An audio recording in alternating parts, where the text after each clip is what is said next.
1970 la más famosa obra de la literatura ecuatoriana, Guasipungo, escrita por Jorge Icaza, fue llevada a las tablas por el grupo de teatro ensayo de la Casa de la Cultura que era dirigido en ese entonces por Antonio Ordóñez. La obra fue un éxito rotundo. Más de 350 presentaciones se realizaron en todo el país. Hoy, en 2014, uno se pregunta, ¿se le habrá pagado derechos de autor a Jorge Icaza por adaptar su obra para teatro y ponerla en escena? Antonio Ordóñez responde a esa pregunta.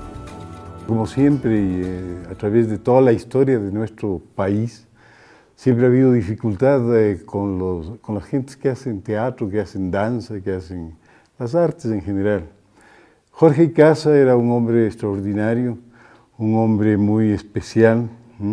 Él tenía una librería creo que era en La Oriente.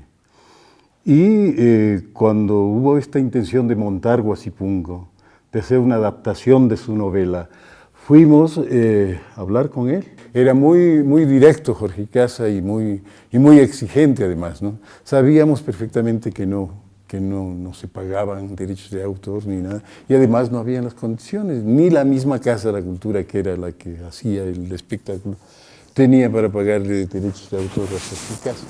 Pero entonces él dijo, no, entonces no se hace, ¿no? Un poco en serio y un poco en broma, pero entonces la Casa de la Cultura resolvió que se le pague una cantidad y se le hizo un contrato por derechos de autor. Y que en ese entonces fue 5.000 sucres, que creo que no era mucho.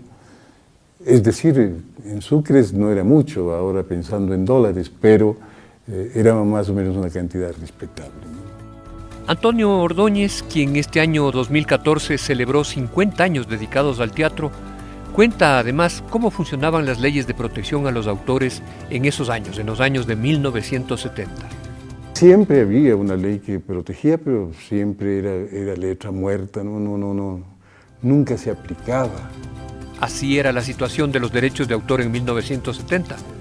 Esto ha cambiado actualmente y mediante la acción del IEPI al fin se está llegando al reconocimiento pleno de los derechos de autor.